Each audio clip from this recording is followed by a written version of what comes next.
Once upon a time, in the heart of a small village, nestled among misty mountains, lived a young man named Kavi. Though the village thrived in prosperity, Kavi struggled with discontent. His mind constantly raced with the thoughts of what he did not have: wealth, power, and fame. An unshakable emptiness followed him. One day Kavi heard of a revealed monk who lived in Monster High in mountains. The villagers spoke of him as a man of great wisdom and inner peace, seeking answers to his own turmoil. Kavi set out on a journey to meet the monk, hoping to find the secret to a fulfilled and happy life. After days of traveling, Kavi arrived at the serene monastery. The monk with bright, compassionate eyes greeted Kavi warmly.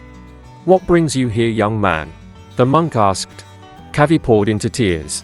"I have worked hard all my life, yet I feel empty. No matter how much I achieve, it is not enough. Please, master, teach me how to find peace and fulfillment." The monk nodded thoughtfully and asked Kavi to follow him.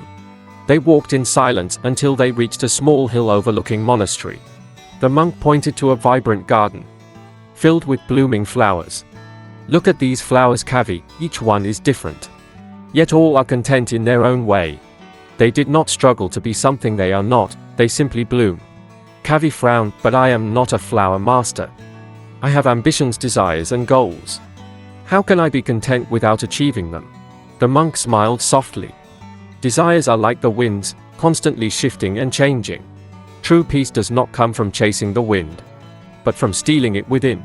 You are not wrong to have desires, Kavi, but you must learn to balance them with wisdom and inner calm." Confused, Kavi asked, "How do I steal the wind within, master?" The monk picked up a golden thread lying on a nearby rock. He handed it over to Kavi and said, "This thread is fragile, yet it holds a great power. It represents your mind. When you pull it too tight with desires, it breaks. When you let it go entirely, it loses its purpose. But if you hold it with balance, it remains stronger and unbroken." Kavi examined the thread closely, realizing the depth of the monk's words. He had been pulling his own thread too tightly, with his constant yearning for more, without appreciating what he already had. Kavi said softly, "Master, how can I learn to balance my mind?" Monk motioned for Kavi to sit beside him. "Begin with mindfulness," he said. "Pay attention to each moment, as it is without judgment.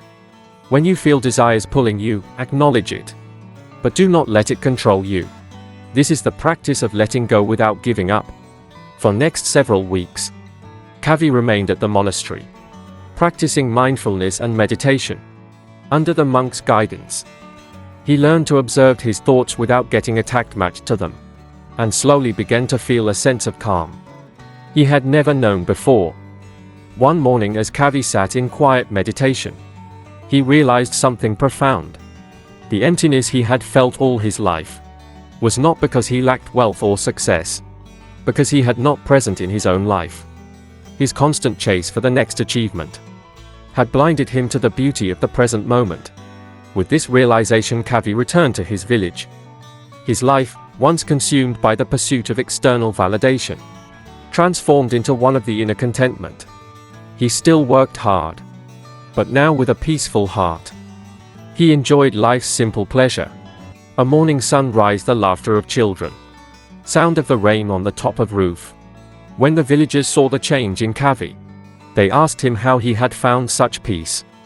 He shared the monk's teachings and told them about the golden thread. "Hold your desires gently, not too tightly, nor too loosely. Balance is the key," he said.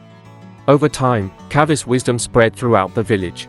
People began practicing mindfulness and meditation, finding their own peace and fulfillment. The village flourished not only in prosperity, but in happiness. Kavi never forgot the lesson of golden thread. Whenever life challenges pulled at him, he remembered to balance his mind, holding his desires gently but firmly. He lived a life of contentment, teaching others the same wisdom until the end of his days. And so the village became a place of great harmony, where people worked not out of desperation or greed, out of joy and purpose, always mindful of the golden thread that connected them to inner peace. So, friends, the moral of story is that true peace and fulfillment comes not for chasing external desires, but from finding balance within. Like the golden thread, mind must be held gently. Balance between ambition and contentment. Desire and mindfulness. When we learn to live in present moment with awareness, we can transform our lives from emptiness to inner peace. If you want to remain updated from more motivational videos, then like, share and subscribe our channel Sharp Minds. Thanks for watching Sharp Minds.